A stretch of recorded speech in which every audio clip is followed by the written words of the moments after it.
Direitos humanos na voz da mulher. Em defesa das minorias, mulher. 2 filhas mais uma cadela. Ela botou na panela um bucho mal pesado e um punhado de ervilhas, enquanto a água fervia.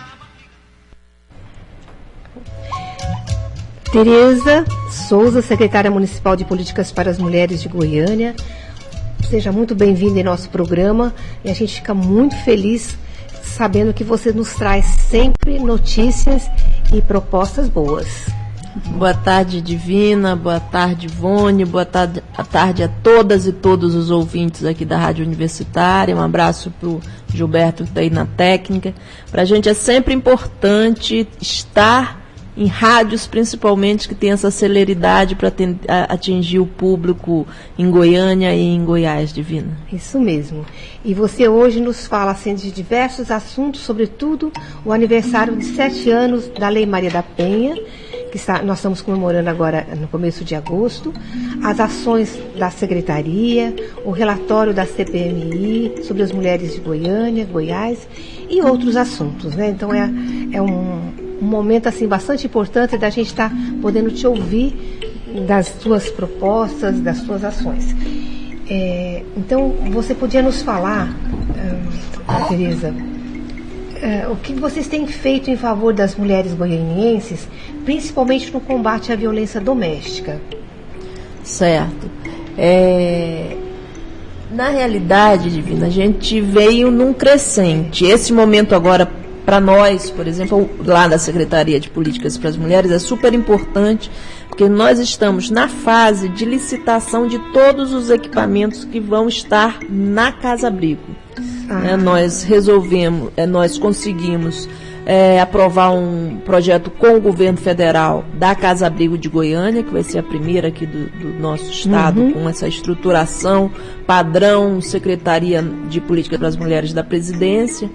E a gente está exatamente nessa fase de licitação, que é uma fase meio burocrática, mas necessária. A questão também de estar trabalhando já o perfil das técnicas que estarão atendendo essas mulheres, essa parte sim é uma parte super importante. E paralelo a isso, a gente também apresentou um projeto que tem a ver com a questão do trabalho, mas só o fizemos porque a gente sabe que dentro da perspectiva da gente ter essa mulher que vai para Casa Abrigo, que sofre violência, depois de algum tempo tê-la na rua, se empoderando não só psicologicamente, mas também em termos econômicos, a gente está também já na fase de estruturação, compra de equipamentos, enfim, fase final de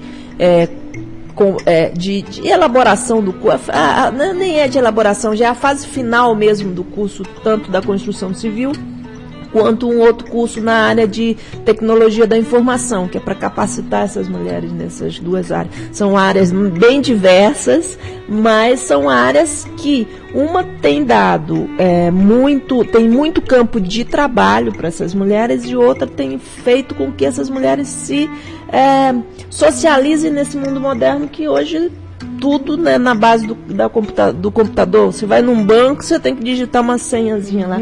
E tem isso, a gente acha que, pra gente que não tem muita importância, mas se você observa uma mulher que não tem tanto grau de instrução e na faixa dos 45 para 50 anos, ela já tem dificuldade na questão da tecnologia. É verdade.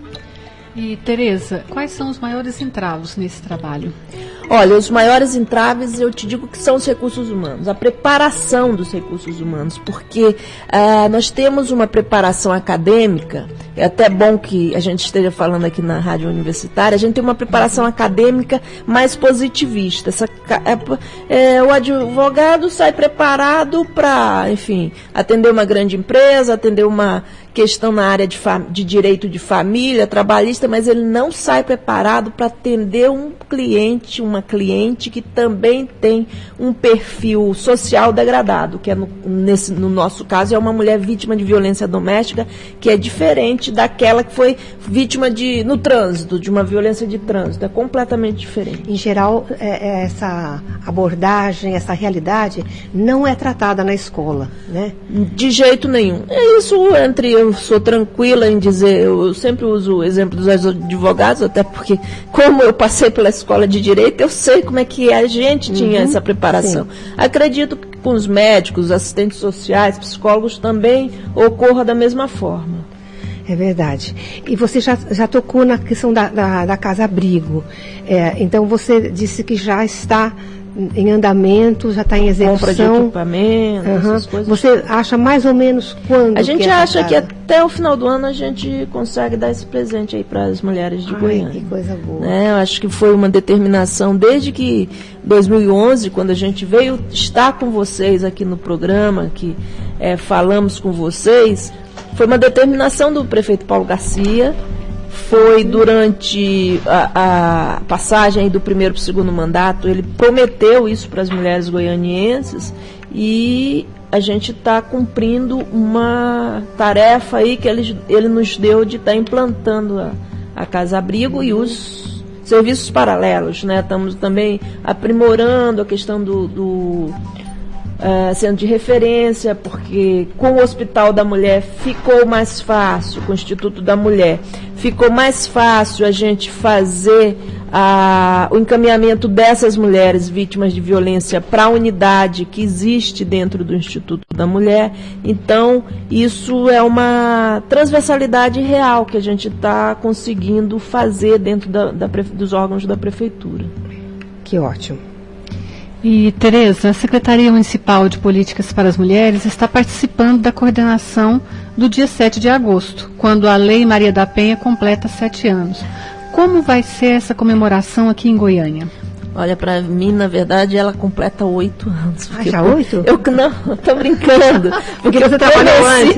Quando eu comecei a mexer com ela, eu estava no governo federal, aliás, é 2004, 2003, então seriam 10 anos. A gente começou a mexer junto com o consórcio de ONGs em 2003, final de 2003, mexer com a formatação da Lei Maria da Penha. Essas ONGs já tinham mais ou menos uma questão estruturada e se demorou mais ou menos de 2003 a 2005 chegar numa formatação final, aí fazer as audiências públicas nos diversos estados e capitais do Brasil.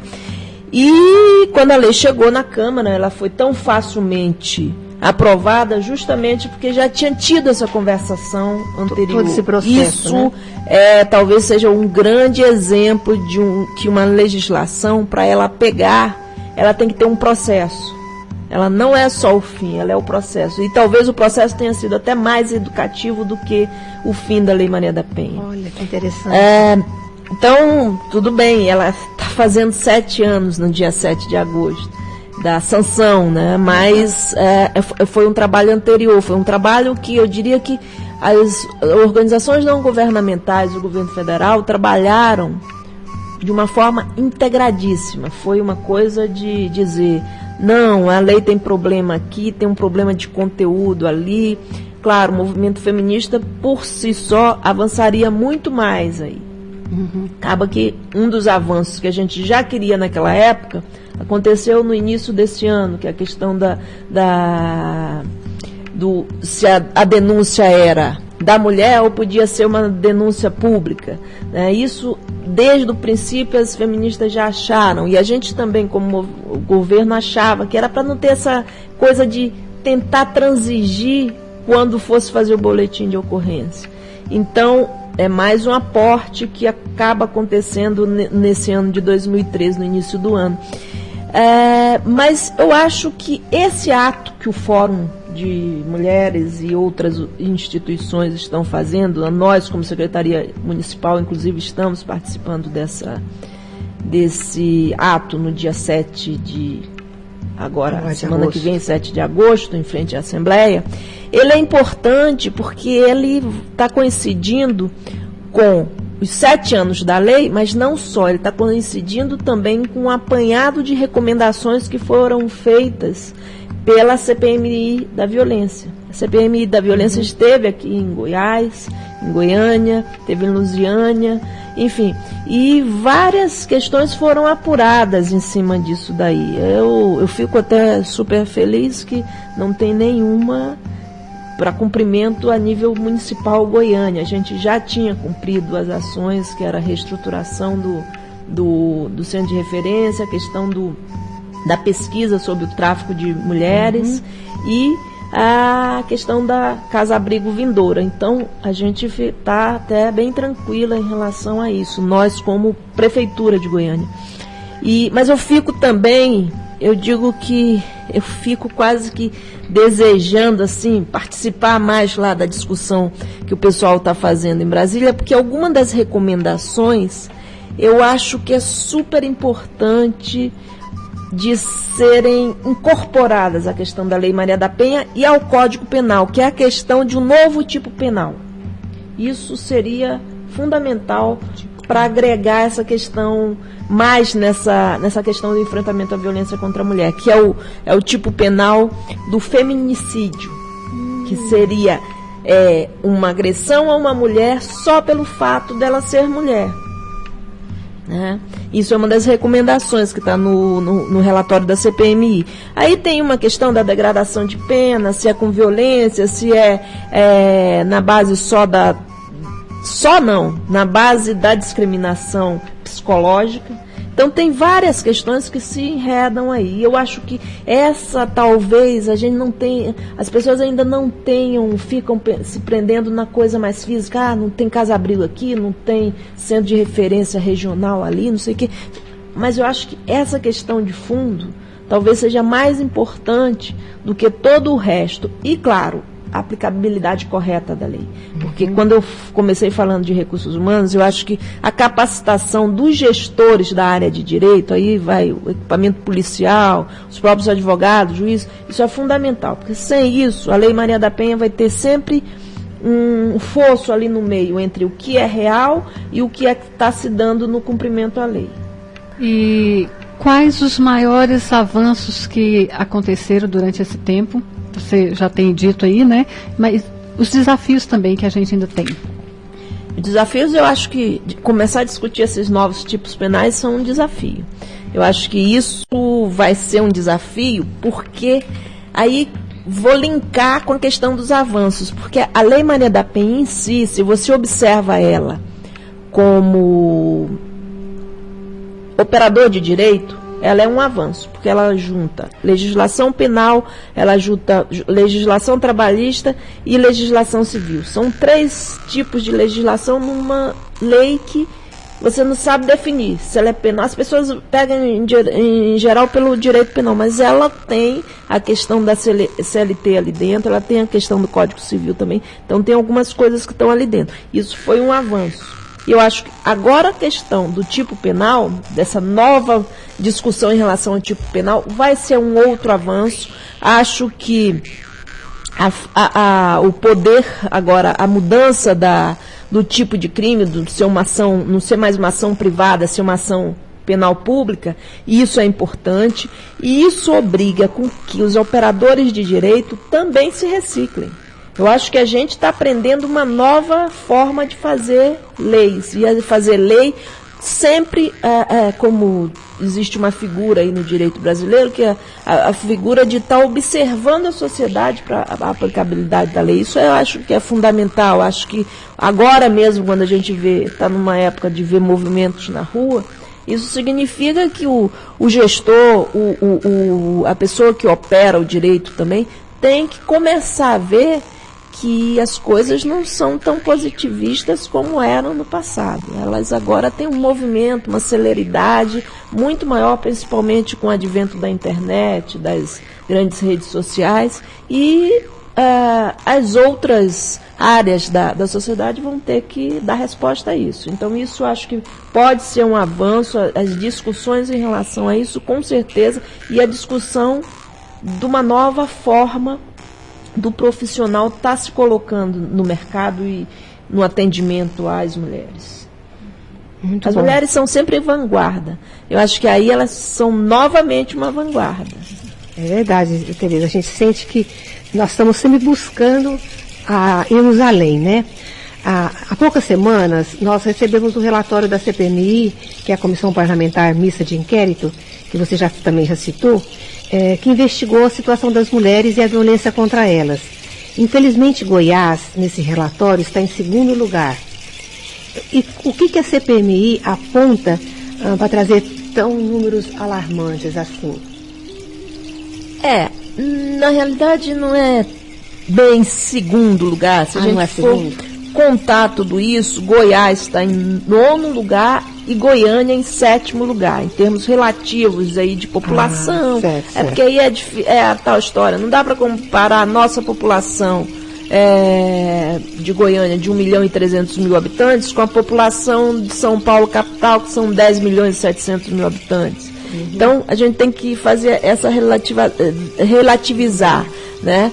Mas eu acho que aqui a gente tem algumas coisas que passam pela mudança cultural. Eu estou convencida, outro dia conversando com uma pessoa da área de cultura, eu disse, olha, para mim, mudança de cultura e educação são fundamentais para que a gente dê um salto de qualidade todas as discriminações. Aí eu coloco a discriminação contra a mulher, contra os negros, contra os homossexuais, os deficientes físicos, enfim, porque a sociedade estava acostumada até então com aquela pessoa padrão, uma pessoa que não tinha defeito físico, que era o padrão branco, masculino, era um homem branco, né?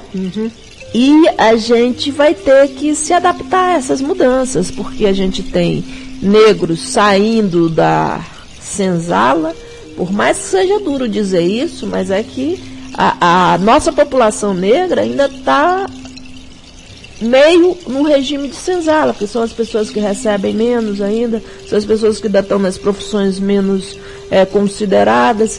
Então, são coisas que a gente tem que levar em conta quando a gente pensa em questão de violência. Quando essas pessoas retomam o seu lugar de direito, tem um conflito, claro. Quando a mulher, por exemplo, saiu das 4 paredes e foi para a rua, teve um conflito, porque ela começou a tomar o mercado de trabalho do homem.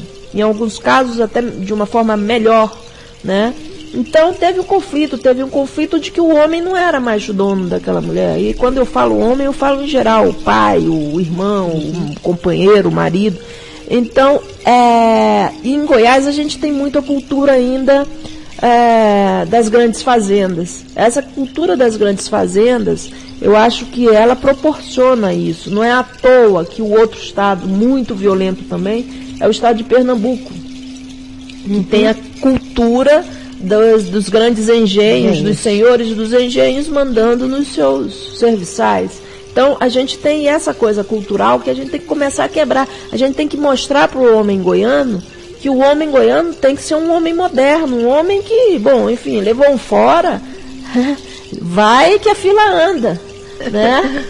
Como dizem os jovens. Então, a gente tem que começar a também mostrar para ele que ele tem possibilidades outras que o avô, o pai talvez não tivesse, mas e as mulheres também. Eu acho que é reeducação dos dois, da criancinha desde que ela está lá no semeio.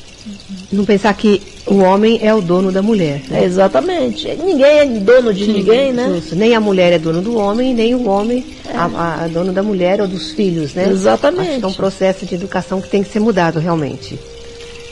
Tereza, na sua opinião, a violência doméstica está aumentando ou são os mecanismos criados para empoderar as mulheres que estão fazendo com que elas denunciem mais os casos de violência? Eu costumo dizer que com o advento da Lei Maria da Penha em 2006, ainda não tenho, isso mais um sentimento do que uma aferição real, né? Mas eu costumo dizer numa conversa que eu acho que a violência está diminuindo. Por quê? Porque o homem está se sentindo mais pressionado. Ele sabe que agora, se ele fizer qualquer tipo de bobagem, um assédio, uma violência mais forte, ele será punido. E será punido mesmo. E será punido porque tem a lei, tem as vozes na rua, tem as vozes na sociedade. Hoje tem a foto em todo lugar, a gravação no celular, né? Então, ele já... Pode ser que seja por medo, mas ele sabe que vai ter algum tipo de punição. Até a exposição pública, isso já é uma punição. Agora, em relação, se a gente for ver, então não vamos ser tão aleatórios assim, só pelo sentimento. Em termos de números, eu acho que a gente agora tem muito mais possibilidade de aferir, porque as mulheres saíram, assim como as pessoas falam, os gays saíram dos armários, as mulheres também saíram do armário, elas foram e agora elas estão denunciando mais, porque elas sabem que elas não vão ter retaliação. Hoje mesmo, eu fiz questão, entre ontem e hoje, de atender uma pessoa no nosso centro de referência, que o grande medo dela era fazer a denúncia e depois o cara ia atrás dela. Eu falei, não, você sabe esse papel que você acabou de assinar? Essa é a sua garantia, porque a gente vai dizer para ele, já disse de uma certa forma, que se ele te atingir, ele, no princípio, ele já é o culpado, porque ele é que tinha todas as razões para estar investindo contra você.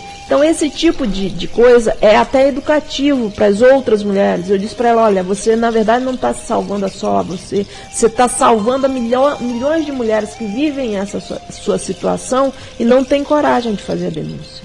Olha, é muito bom a gente ouvir todo esse esclarecimento para termos maiores mudanças, né? E a Secretaria da Mulher, ela atua assim, no atendimento das mulheres vítimas de violência.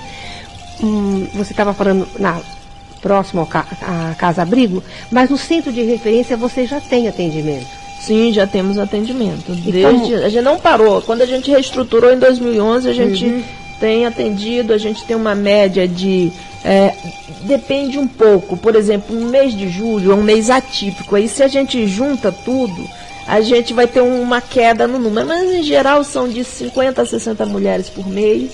Olha, bastante. Né? Mas se a gente fizer uma média, dá um pouco menos, dá umas 30, porque o mês de julho não aparece ninguém. Acho que vai todo mundo para Araguaia. Que bom.